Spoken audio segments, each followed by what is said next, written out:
You're listening to Whoa! Potluck.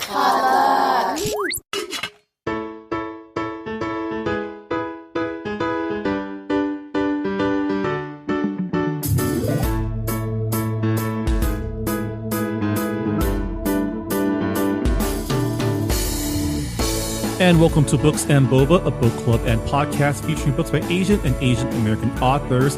I'm Marvin Yue. And I'm Rira Yu. And we are here today with an author chat with A.H. Kim about her latest novel, Relative Strangers.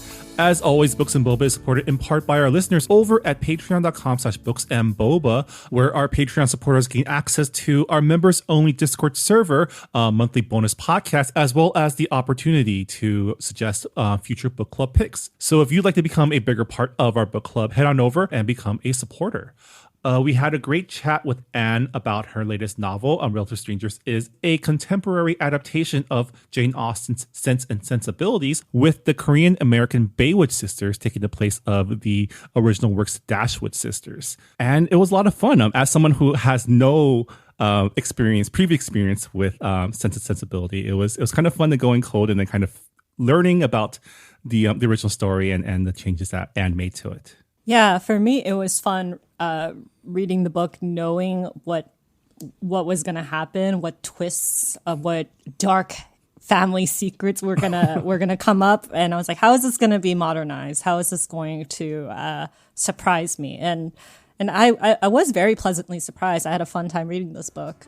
Yeah, so without further ado, please enjoy our author chat with A.H. Kim.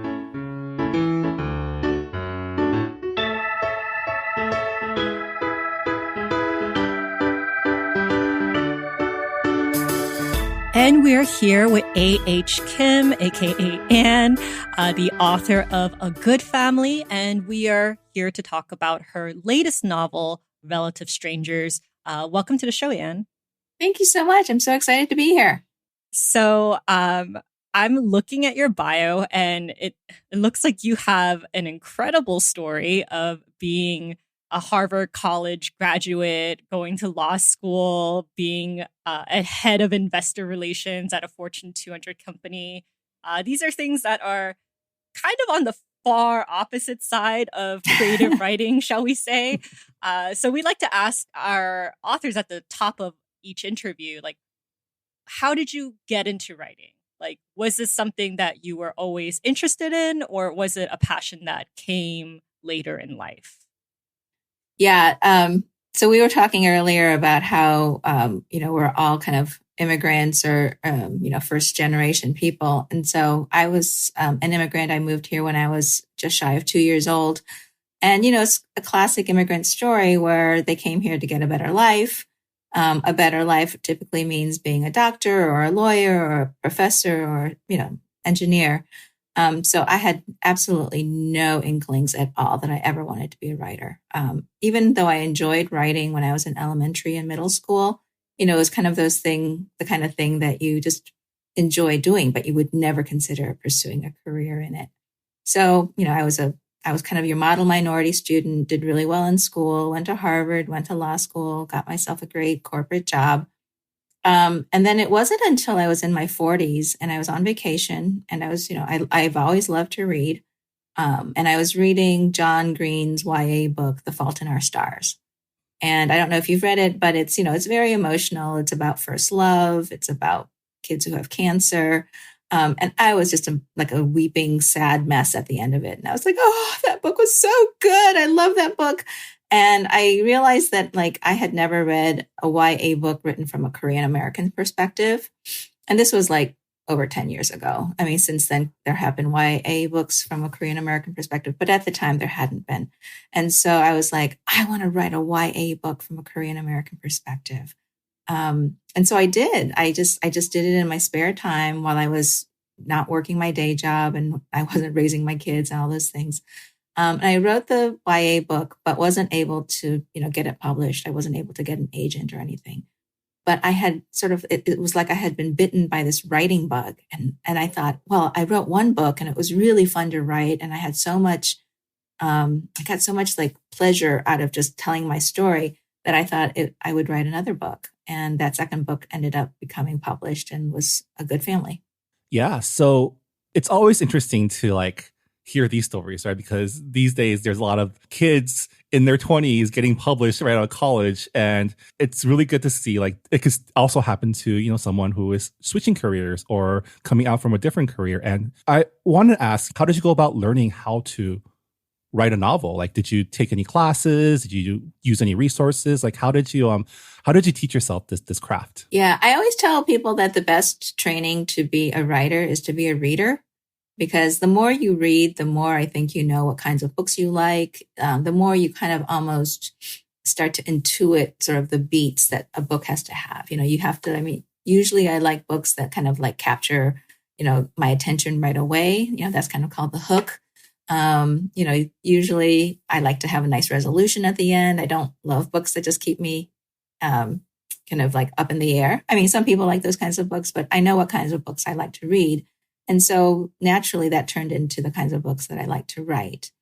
That first book that I wrote, that YA book, I wasn't able to get, you know, an agent or any kind of publication interest into it. And I realized that part of it was that it was just sort of like this free flowing stream of ideas, but it didn't really have like a plot, or it didn't have like a hook. And I realized that was part of what I needed to learn how to do. So then I did start to read books about like how to structure novels. I think there is a book that's actually called How to Structure Your Novel. And, you know, it gives you some ideas about which beats you want to have in a book. And then there's like books like Save the Cat, which are actually about screenwriting, but also give you the idea of like the kinds of things you need to have in a narrative of any sort to capture people's attention. And so I did use that for my second book to give me an idea of like, okay, I'm about halfway through the book. I should have a climax at this point. But I need to have a couple more kind of wrinkles in the story before I reach the resolution. So sort of having that first book that went nowhere and then doing some research into novel structure did help me with my second book.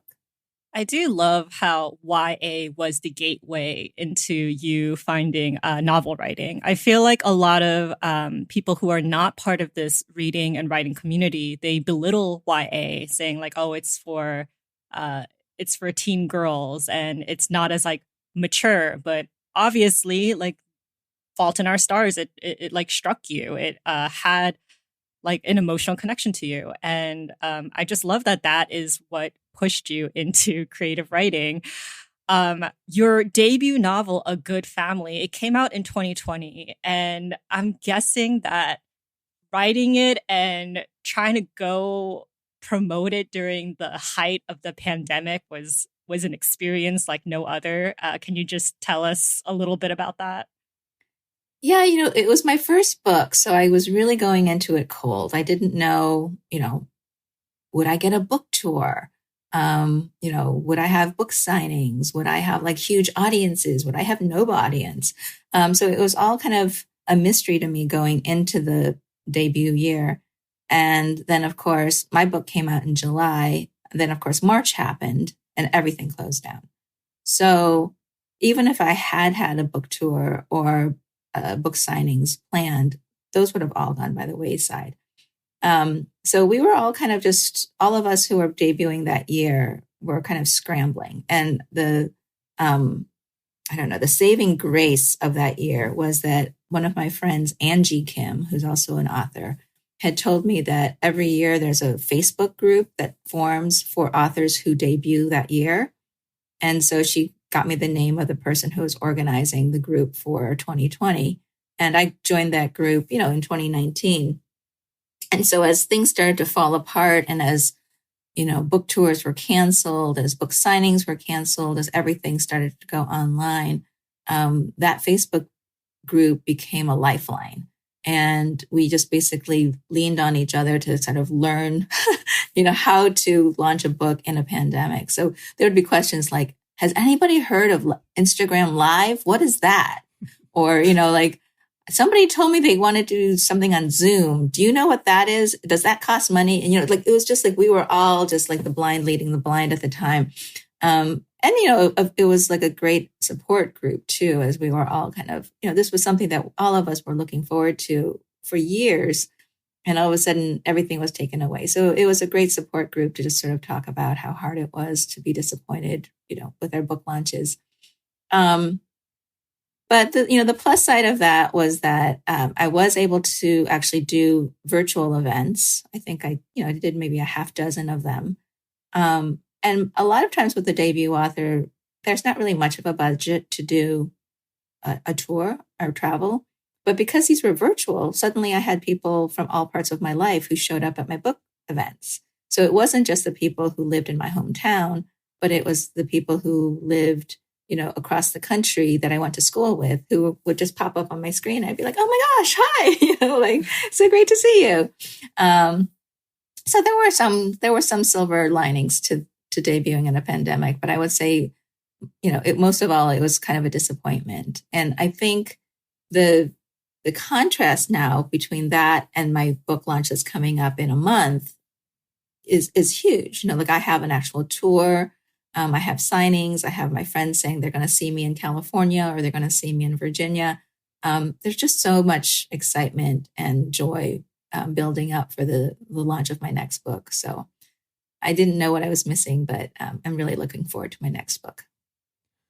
Yeah. I guess with that, we should move on to your upcoming book, Relative Strangers. Can you tell us what your book's about? Sure. So the kind of the quick description of it is a modern day retelling of Sense and Sensibility with two Korean American sisters set in Northern California. A lot of times people will react to that and say like, oh, I've never read any Jane Austen, or, oh, I've never read Sense and Sensibility. And as I like to say, this is not a test. This is not a quiz. You will not have to like recognize characters or recognize themes in order to read this book. It's completely a standalone book. So you can read this book without having even heard of Jane Austen. But if you have read the Sense and Sensibility, or if you've seen the movie, which is actually just as much an inspiration to me as the book, then you'll get some little like inside jokes or little allusions. So it'll be even more fun, but you're totally able to enjoy the book without having read or seen any Jane Austen. Yes. Austen, I've said it multiple times on this podcast, is kind of like a cultural blind spot for me. Like I've read enough Pride and Prejudice adaptations to like be able to key in on those tropes, but I myself have never read Sense and Sensibility or was familiar with the story before going in. So it was kind of interesting to read your story kind of cold to the tropes, but I did catch up on the original story afterwards and was really interested in seeing like all the different themes and characters that you pulled into your story. Adapting Austen is, you mentioned in your afterword, is a daunting task, where there's a lot of people that really love these stories and will like, comb over, your adaptation. What was that experience like? Why did you decide to adapt Sense and Sensibility? And how was the experience of turning it into like a Korean American story? Yeah. So, going back to my first book, A Good Family. So first of all, I had written that YA book. It went nowhere. I mean, that whole process was like 2-3 years of writing and then trying to find an agent. So I spent 3 years on something that went nowhere. Then I wrote my second book, A Good Family, and I was trying it again, trying to find an agent. And it was sort of going nowhere again. And so I was, I was kind of feeling kind of miserable because, I'm usually the kind of person that when I set my goal, I achieve it. I'm very like driven and goal oriented. So I was kind of having like one of those meltdown moments where, I was like, my book's going nowhere. This dream of mine to be published is not going to happen. And so, I was comforting myself by watching one of my favorite movies, which is Sense and Sensibility. So, there I am, like eating my Ben and Jerry's ice cream, sort of like weeping into my shirt. And I just thought, oh, I love this movie so much. It's like so comforting to me. It's like a warm blanket. And then I thought to myself, oh, wouldn't it be fun to write an adaptation of this story? But the one thing I don't like about Jane Austen, I love everything about Jane Austen, but the one thing I don't like is, it's all like white people, English people who are like pretty much rich. I mean, sometimes they fall in quote hard times, but they're still like, they have food and everything, they're fine.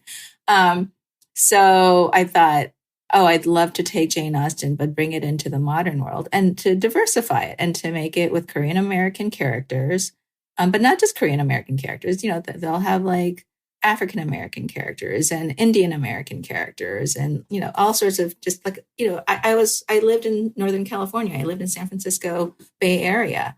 So, you know, I knew people of all different backgrounds and gender identities and sexual identities. And so I thought that's the world that I want to occupy, not this like refined British countryside thing. So that was the genesis of the book. And I started to write it. I say that just a sense of sensibility was my comfort watch. Relative Strangers was my comfort write. It was just so much fun to write this book. And to infuse it with all the things that I love. So I love pop culture. I love food. I love nature. So all of those elements that I love in my life, I just infused it in the book, all kind of with the structure of the Jane Austen story. I'm so glad that you said that the Sense and Sensibility 1995 movie, it was such a comfort film to you, because it is also very much a comfort film for me. And for those of you out there who have never watched the 1995 adaptation, it's directed by Ang Lee, directed by an Asian director. And, you know, it's just so like funny to me that like we as Asians, we do have like kind of like a foothold in the Austen adaptation world. And it's like, Sense and Sensibility, the 1995 movie, it is like declared as like one of the most beloved period pieces out there. So yeah, just like being able to see an Asian name right next to like Jane Austen's name and be like, okay, yeah, we have like the authority to make this story our own or to adapt it. Like no one can really tell us that we're not qualified to tell this type of story. I think it's just really funny as time went on, we're getting more and more Asian American, Asian Canadian adaptations of Austen stories. What was it about Sense and Sensibility that was so comforting to you? Well, first of all, I love sister stories. I have a sister myself, and my sister can be both my best friend and also my like greatest arch nemesis, you know? So it's like that relationship between sisters. I don't know. I find it just very charming and troubled and interesting. So I love the relationship between Eleanor and Marianne. And I, as the older sister, you know, relate, of course, much more to Eleanor, the sensible sister who's like very reasonable and rational. And my younger sister is more like the Kate Winslet character of Marianne, a little more kind of impetuous and vivacious. And I just love how, despite their differences, you know, there's just love between them, and they support each other through everything. Of course, I love the romance and the kind of who will they end up with, you know, the mystery of like, which man are they going to end up with? The scenery is so gorgeous. Like, you know, all the English countryside is so beautiful. And then I just love all these little like tiny like comedy of errors or comedy of manners. And I think that's what Ang Lee is really great at. Maybe it's because of his foreignness or his outsiderness, but he also did The Ice Storm. And I can't remember the other movies that he's done, but he's, you know, I think he does these movies that sometimes from the outside, it's like, well, why would, you know, an Asian man direct that film? But I think he has such an eye for like cultural nuance and detail and manners that he brings out to all of his films. So I don't know, it's just a beautiful movie. It's got such a lovely, you know, it's got a happy ending. What's not to love? I like the fact that you have a sister and you have like such a close bond with her as well. I'm like, yeah, it feels like while I was reading the book, I was like, this feels like it was being written by someone who has a sister and like knows that relationship in and out. But I'm curious, like, what was it like writing solely from Amelia's perspective? Because the original, it's written from a third omniscient narrator. And everyone's pasts and history and twists are all delivered in like this all-knowing manner. But for you, you're writing from this one character's point of view, and this one character is kind of a mess and is stuck in arrested development. So how was it writing your entire story through her eyes? Yeah, I think that it's true that Austen wrote from a third person omniscient perspective. And, not that you necessarily have a perspective in a film, but I felt like, the Ang Lee film version was also kind of third person, it was objective. But I also sort of felt like in a weird way, it was told from Eleanor's perspective. Like, Eleanor was the very sensible one. And Marianne, who in my book is called Amelia, was like kind of her reactions to things sometimes seemed sort of foolish or frivolous or whatever. And so I kind of thought, well, maybe let's give Amelia or Marianne her turn. Let's let her tell her side of the story and not just, have the story be told from this rational perspective. And I think the other thing too, besides giving Amelia her due, is that like it would have been easier for me to write it from the Eleanor perspective, because that is the perspective that I feel more kind of similar to. But that is not as much of a fun writing exercise. It's really fun to sort of try to put yourself into the body or the psyche of somebody that is so different from you, and to channel like, what must it be like to be so out of control or so, at a loss in your life? And how would she perceive the world? So I thought it was much more exciting and interesting to write from Amelia's perspective than from a third person omniscient or even Eleanor's perspective. Yeah, like Sense and Sensibility, like it's so everlasting because it's a commentary on how like the patriarchal social institutions control women's autonomy, right? Like through marriage, male inheritance, pregnancy. These women are shaped by their circumstances, and Jane Austen really goes into detail like what it's like to navigate a woman's life during these times. And I found it interesting how Amelia in your story has a history of being codependent on men. And she knows this. She knows this is a problem, but she struggles with it so much. And I just think it's really funny how different it is from the original, like in Regency time era. Like the whole point is to be codependent on a man. That is your goal. That is your security. So can you tell us more about like how you developed Amelia's personal growth and her relationships with the other male characters? Yeah, I mean, I think your observation about patriarchy is spot on, because that is so much a part of the Austen world. The idea that they can't go out and get a job on their own. They can't be independent. They do depend on whether their father inherits the estate or not. Fast forward to modern days, and we're supposed to be liberated women, and yet we still live in a patriarchal world. And some of it is, a large part of it is imposed upon us. And yet, I see my friends, and some of them, it's kind of, I don't know if it's they impose it upon themselves or somehow they absorb it as part of the culture that we're surrounded by. But, I think in some ways Amelia is, I hate to use the word victim because she's not a victim, but, she has somehow become codependent on men. And that's her. I mean, if you really get to the heart of the story, that is the struggle that's in the story, is that she starts out basically homeless with no money, no place to live, not even enough, cash to get herself from Palo Alto up to Marin County. And then from there, she just basically leeches off her sister Eleanor for a while. And, she just doesn't know how she got here. I mean, how did she continue to just sort of glom onto man after man and not find her own way? And so, the story of Relative Strangers is in many ways the story of Amelia finding herself and finding her own strength.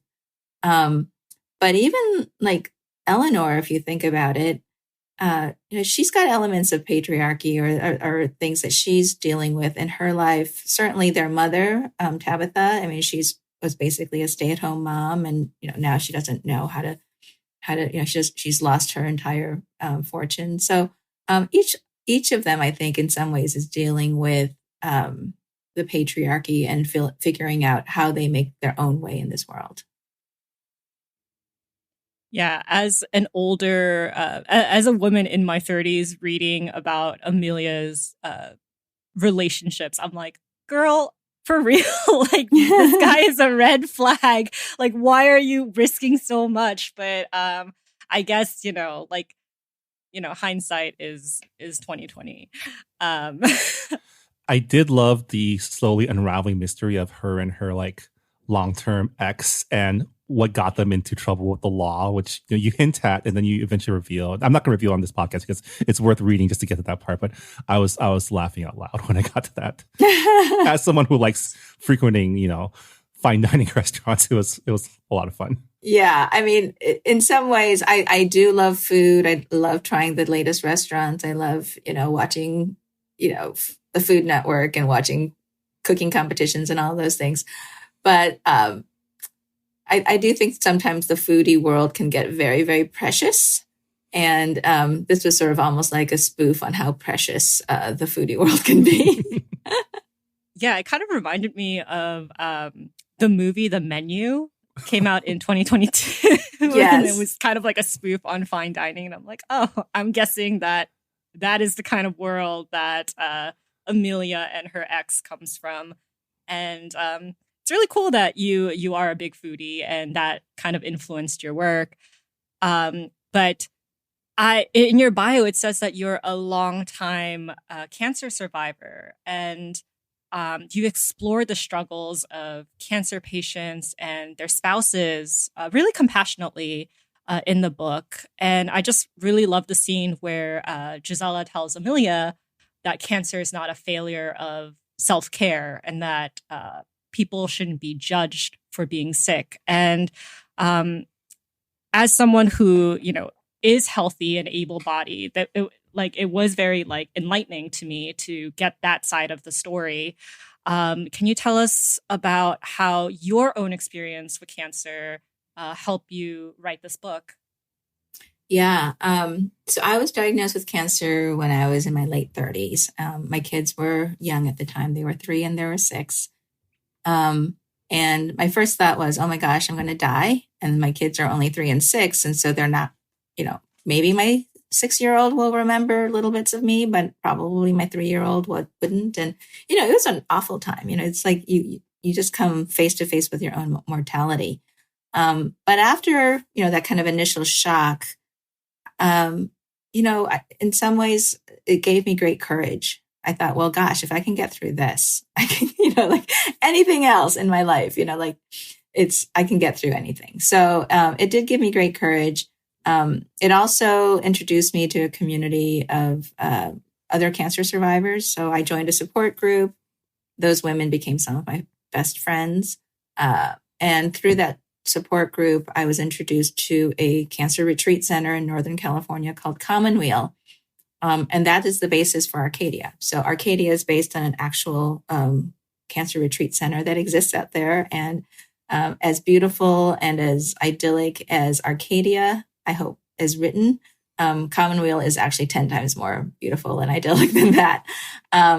But, when you go through cancer, a lot of those scenes that are in Arcadia or, related to some of the characters were definitely drawn from my own life. So, for example, I did have people ask me, oh, you look like you're healthy, but you got cancer. So, do you have a family history?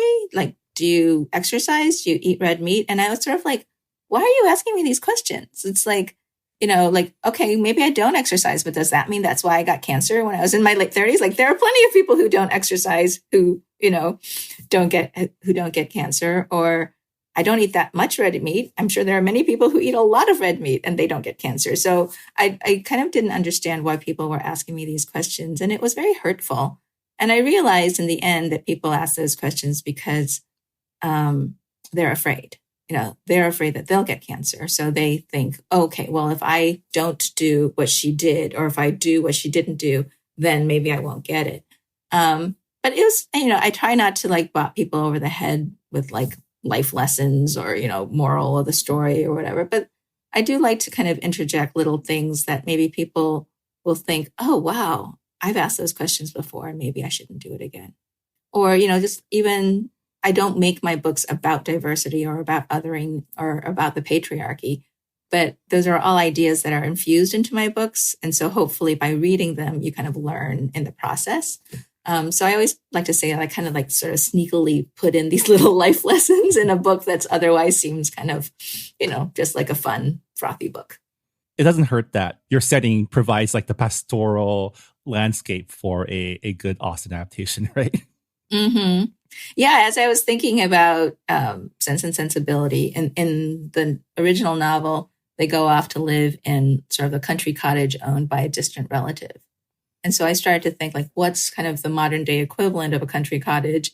And the first thing that came to mind was Commonweal, this place that I had gone. And I also, some books these days, they have a lot of like texting and they have a lot of like DMs and stuff like that, to kind of keep it modern. But I actually wanted to keep sort of an old fashioned feel to the book so that people weren't constantly checking their Instagram profiles or constantly like online. And so setting them in a place where there was no Wi-Fi, where there was really poor cell reception, allowed them to sort of retreat, into their own little bubble of a place. And so that was really fun to me as well. Yeah, and it was really poignant because you have characters who are going through so much and they are like healing from like past relationships or recent losses, and it's like a perfect setting for them to reflect and not have technology be interfering with their life like constantly. I kind of wish that I had a place like that because the internet is a dark place. Very much so. I mean, at the same time, it's a place that brings us podcasts like yours, and it's a place, and honestly, like I have a love-hate relationship with social media, but through my social media, I have readers who like reach out to me and tell me that they've really enjoyed my books. And that, just even one note from a reader who says that just makes your whole day. So there's definitely pluses and minuses to being connected. And, I say to myself sometimes, oh, I should just like have a day where like I don't even check my, social media at all. And boy, is that hard. Yeah, I'm reminded of, so there's this like complex of tiny cabins for like, glamping up here in like the Big Bear Mountains. And one of their main selling points is like, there's no cell reception up here. Come here, up here and like totally disconnect. And so me and my wife went there, but we could totally still connect to the internet. I think they improved the cell tower coverage up there. Oh, no. So only defeated the point. See, for me, my paranoid true crime ass would be like, no cell signal, like no Wi-Fi. What if I get killed? What if there's a bear? Like, I would just die without any like, with like nobody near me, no hospitals near me either. And this is kind of like an issue for some of your characters later on. And I just thought it was like really brilliant. But yeah, like, so you have a character named Maggie who is Eleanor's daughter, and she's an adaptation of the youngest Dashwood sister. And Maggie reminds me of so many overachieving Asian American high school students. Like the pressure is so high compared to when I was applying for colleges, which was a long time ago. But what I loved was how, even though she has this pressure to enroll into an elite college and her mother expects a great deal from Maggie, her mother also understands that Maggie is not happy and she's not healthy in her current school environment. And she takes her out of school, and Maggie has this chance to be privately tutored and to kind of like pursue her own education. And that's a relationship that we don't really quite see in a lot of Asian American stories, because I feel like we vilify the parents quite often, or the parents are a little bit too harsh. And that conversation between first gen and second gen, there's a lot of clashing. Can you talk about like how you develop their mother-daughter relationship, and also how like Maggie opens up to Amelia and how their relationship helps the sisters' relationships themselves? Yeah. Oh, I'm so glad you keyed in on that, because I haven't been asked very much about Maggie. I mean, she's sort of like the forgotten, in the original Sense and Sensibility, she's sort of like the forgotten third sister. All she does is basically accompany Amelia as she gets like, lost in the rain and stuff like that. Or I'm sorry. And so in the book, her name is Margaret, but in my version, I name her Maggie. I did feel like Margaret. I didn't feel like there was a space for another sister in my version of it, and I thought that it would be interesting to have a daughter / niece in the book. So that's why I turned Margaret, the sister, into Maggie, the daughter. I think around the time I don't think it was around the time that I was originally drafting Relative Strangers, but probably when I was doing my first round of revisions. My older son was applying to college, and I saw how much pressure all these kids were under, my son, as well as his classmates. And, the questions that they ask on like college admissions applications, it's like, what's your major? What's your passion? What's your, what do you want to do in your life? And I was like, these kids are, 17 years old, they want to just like play their Game Boy and like watch TV and like hang out with their friends. Like, when did it become a prerequisite that you need to know what the rest of your life is going to look like for you to be able to go to college? And I sort of like, I kind of absorbed all this like anxiety that my son was feeling and that his friends were feeling. And then I also sort of reflected back to my teenage years when I was applying to school and the kinds of pressures that I was personally feeling. And so I kind of put all of those feelings of anxiety and stress and self-doubt into Maggie.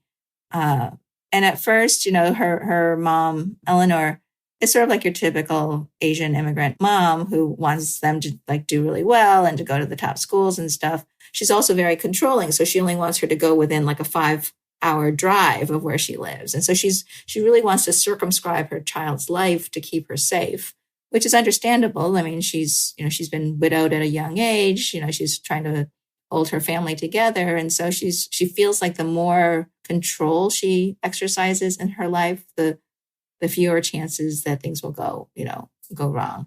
And that's kind of the story of her life, as opposed to Amelia, who lives like the opposite way and like interjects as much randomness and lack of control as possible. So I kind of liked that dynamic. And I thought also, like, just as I liked reading YA books, there are sort of young adult readers who want to read adult books too. And I felt like this could be a real crossover kind of issue that people could relate to. This makes it seem like I gave it all this like conscious thought. I think it just flowed out naturally from me. And then the final thing I'll say is that I have a niece, my sister's daughter is my niece. And I love that relationship. And my brother has daughters too. And so I love that relationship with my nieces. I can be kind of like the bonus mom or the fun mom. I can like take them out shopping, or I can, I don't know, go out and get a boba with them. And so I get all the fun parts of being a mom without any of the stresses. and so I wanted to build that relationship in between Amelia and Maggie. I think you did a beautiful job, by the way. Oh, thank you. Thank you. Yeah, your book has a ton of characters. And I think this is just what it means to adapt an Austen book, right? Because Austen books have tons of characters. And I'm just curious in terms of like, not only do you have a lot of characters, but they all have long histories with each other and overlapping histories. How did you develop that? Like, did you have like a whole spreadsheet or like one of those like line board things? Like, this person knows this person from this time. They dated this person, but now they're with this person. Like I will add the fact that like if you are rich, like the pool is very small. So I'm guessing that helped a lot. Well, so I did because I had sort of a book to start with. So unlike my first book where it was completely, made up, I did have Austen's book to start with. So, I did have the list of characters. I think even at the beginning of the book, I think they actually even have a list of characters, but I can't remember. And so, I did do sort of like a not exactly a spreadsheet, but a list of the names. And then I sort of brainstormed updated names for them. So like Eleanor in Sense and Sensibility is spelled with an I, Elino, OR. And so in my version, she's spelled the normal way with the EA. Marianne, I changed her to Amelia because Marianne is actually a character in that first YA book that I wrote. And even though like that book went nowhere, it'll probably go nowhere ever in its entire life, I still like have this like little hope that, oh, well, maybe someday I'll go back to that first book. And Marianne, that like there's a meaning to that name. So I couldn't touch that name. So I was like, okay, I'm going to give her a completely new name. And then like Margaret to Maggie, I was, trying to update things. But like I said, so I started with the names and the characters. And then I also started to think about their relationships. Like, okay, this is going to be the cast of like potential suitors or date, people to marry. And then, like I said, the main thing I wanted to do was to diversify the cast. So then I started to think, okay, how can, who are some of these characters and how can I diversify them? And then from that kind of like very quick sketch, what I did is I wrote a series of like first person narrations. It's almost like, like an icebreaker at your corporate retreat or something where you'd be like, hi, my name is Marvin and I'm a first generation Chinese Canadian immigrant, and then like, so you just introduce yourself. And so I had all of these characters introduce themselves to me, which was a super fun writing exercise because it's not like writing a novel. You're just writing a self-introduction. But the more I got into these self-introductions and the more I kind of fleshed them out, the more these people actually started to feel like real people to me. And so once I kind of had all of their backstories, then I could start taking apart the strands and weaving them into my story, and revealing those connections and strands as the book goes on. Yeah, I love the diversity of your cast. And I think it provided some level of complexity to the male characters, because I will say in the original Jane Austen Sense and Sensibility, the men are despicable. They are all scheming, and even the good ones, I'm like, are they really that good? I don't know. They made some stupid mistakes when they were young, and I don't think they're that honorable in the end, but to each their own. How was it like fleshing out the suitors, the male characters in your book? And just like a sidebar, I thought it was really cool that Hari, who is, oh shoot, what was the character's name? Hari, who is the equivalent? Hari Mystery? Oh, yeah. Well, so his equivalent would be Willoughby.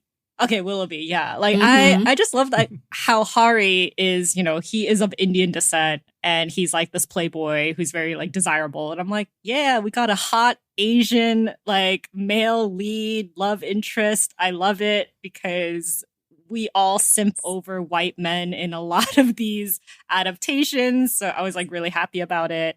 But going back to the original question, how was it developing the male characters in your version? Yeah, thank you also for noticing that I put some hot Asian men in this. So you probably have not read my first book, A Good Family, but in that story, the sort of the male lead is named Sam. And I think I describe him as like a cross between Daniel Day Kim and Yul Kwan, who won Survivor. And the reason I wrote that was for that same reason. Like I was tired of books that like never had a hot Asian male lead. And, when my brother was growing up, there was, the Asian characters in movies and, first of all, they weren't in books, but if they were in a movie, they were all like, buck teeth, squinty eyed, very nerdy.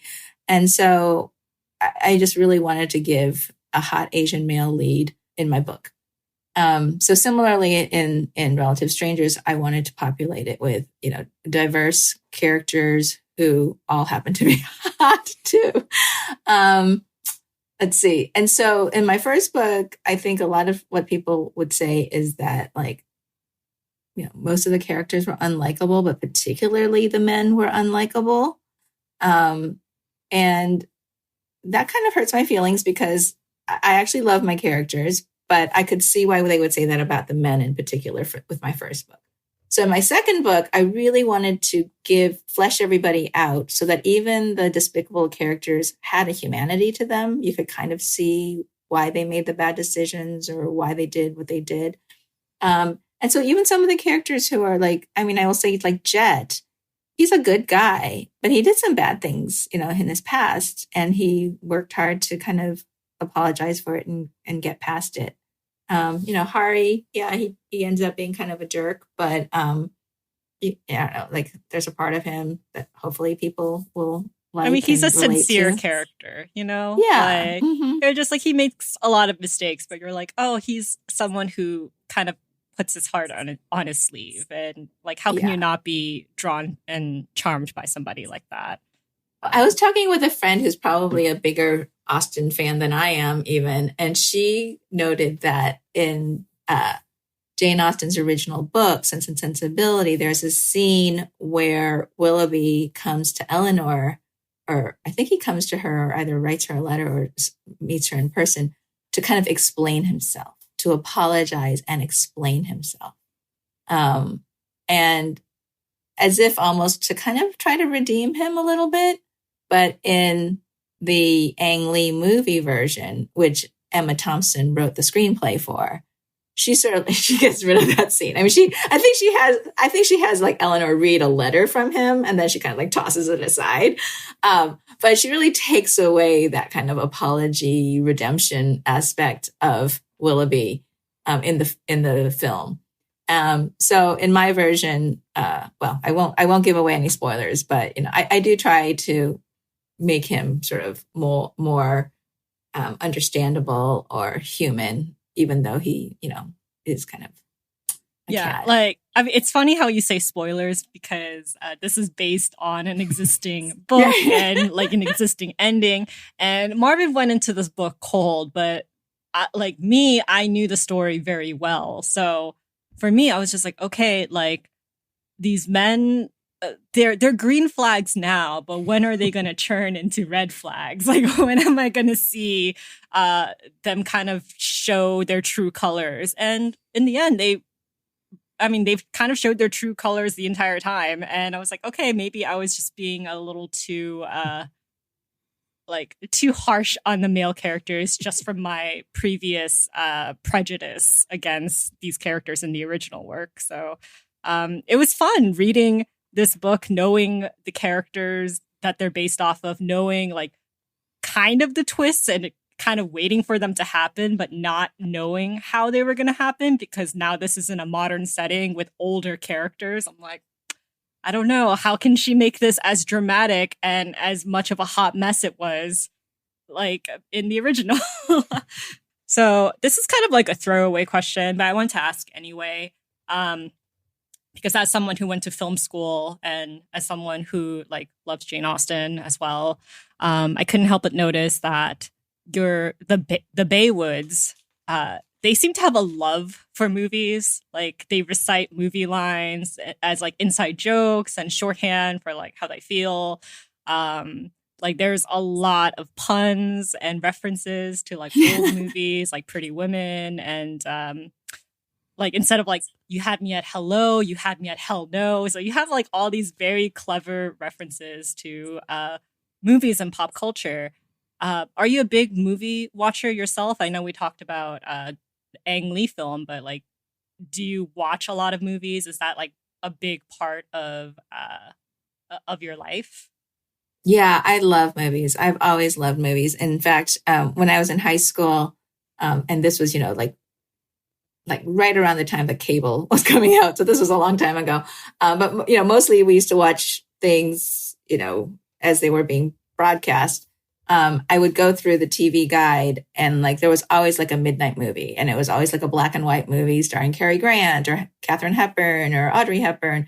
And I would just like circle all the black and white movies, and I would stay up until like 3 o'clock in the morning watching whatever that midnight show was. And so I had like an encyclopedic knowledge of all these like old classic movies, by the time I went to college. And then, and then I loved movies in college. I probably had sort of a dry spell when I had kids, because the only thing we could ever watch was like, Disney movies, which were fine, but weren't that film fantastic. And then I've moved recently to Ann Arbor. And so I became a member of the local kind of local theater, and, you get free tickets to go to the shows and stuff like that. So yes, I love movies. And I think being an immigrant in particular, my siblings and I, we watched a lot of TV. We watched a lot of movies. It was just our way of understanding like how America worked, because, the only other role models we had were our parents, and our parents spoke Korean. They ate Korean food. They had Korean friends. So we didn't like really, to understand the mores and the cultures and stuff of American life. We just learned it through pop culture. And so, all of those inside jokes that the Baywood sisters have between each other, those were like jokes that my siblings and I would tell each other. I mean, we have even more inside jokes than those, but I mean, I didn't want I actually wrote way more like film and inside jokes than are even in the book. And then I just edited like half of them out, because it's like, it's too much, people are going to be like, why is she always making a joke?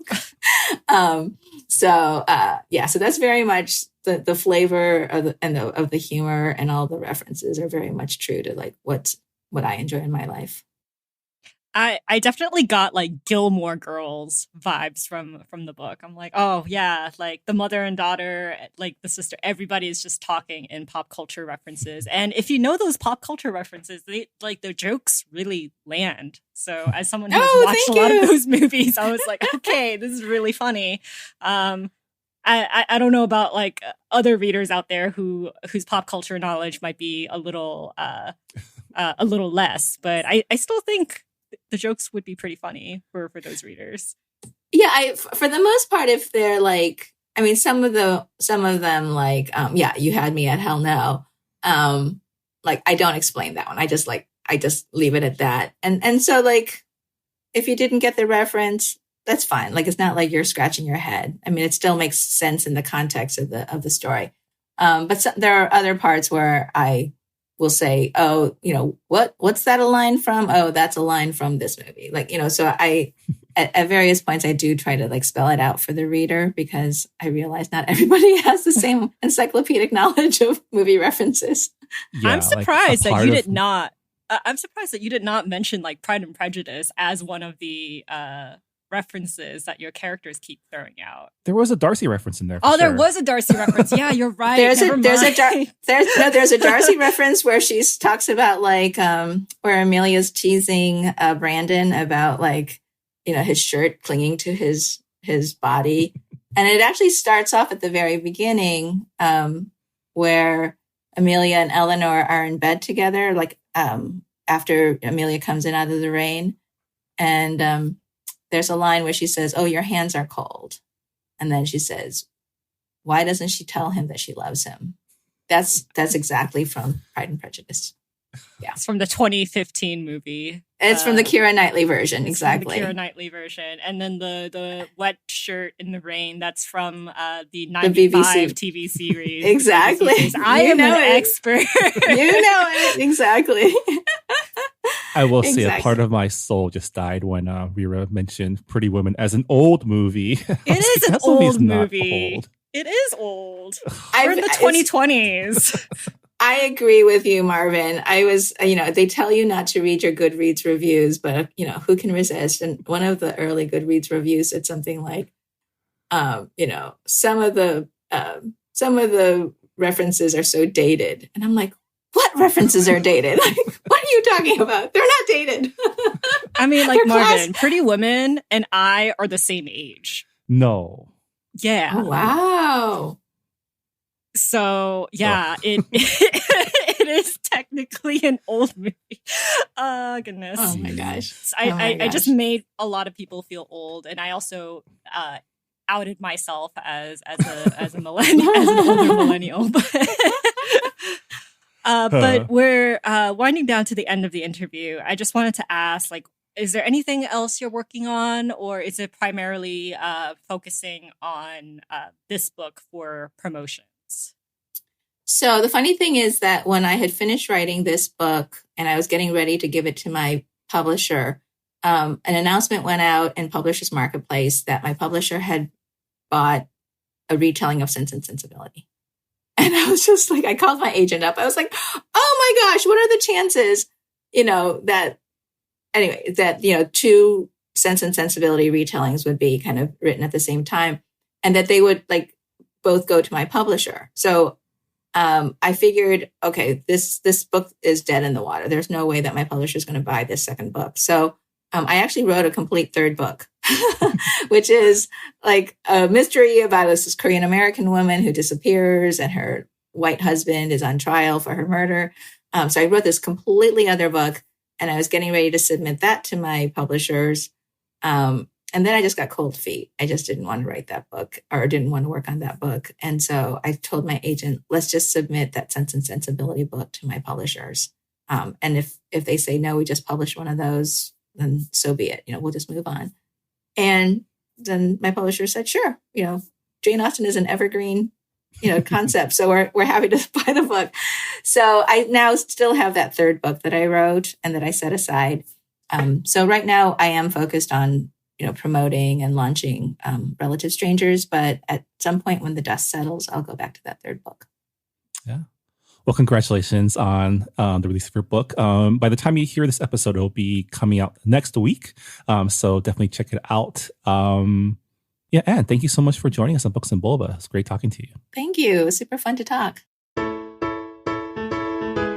And that was A.H. Kim, the author of Relative Strangers, available now at booksellers everywhere, including, as always, the Books and Boba bookshop. So if you head on over to booksandboba.com and click on our bookshop link, it'll take you to our online bookstore where you can find Anne's book as well as a lot of other great listings by Asian and Asian American authors. All purchases made in our bookstore supports not only the Books and Boba podcast, but also your local bookstores as well.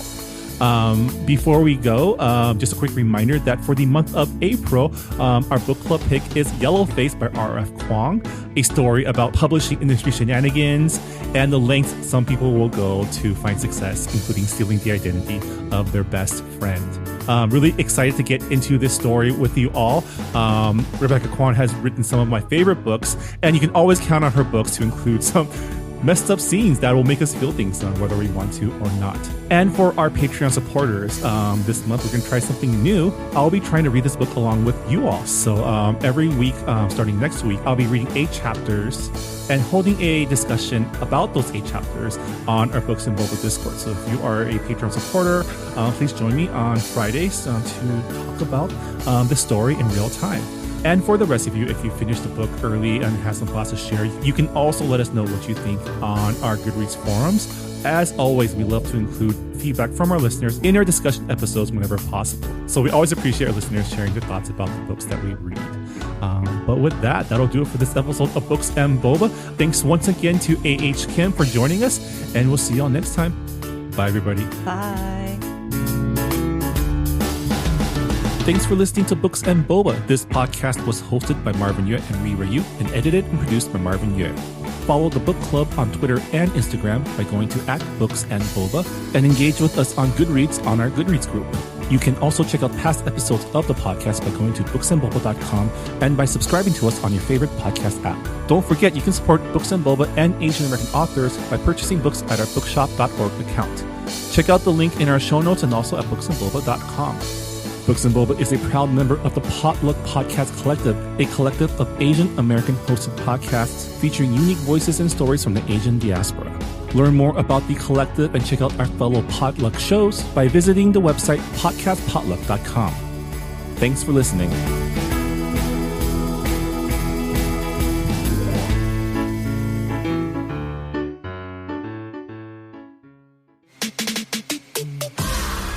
Hi, I'm Charlene Kay. I'm a musician, songwriter, and guitarist. Growing up, I loved music. Whether it was pop, acoustic, emo, I ate it all up. But as a Chinese American kid living in Scottsdale, Arizona, I also felt isolated, never really seeing artists who looked like me or shared my experiences. So, after years of performing on stages all over the world, I wanted to create a space to highlight the amazing Asian musicians who I knew were out there, just not always getting played on the radio. That's why I started Golden Hour, a podcast where Asian singers, songwriters, instrumentalists, and music producers share their personal stories, and it's a space for you to discover your new favorite artist. Listen to Golden Hour with me, Charlene Kay, wherever you get your podcasts. Part of the Potluck Podcast Collective.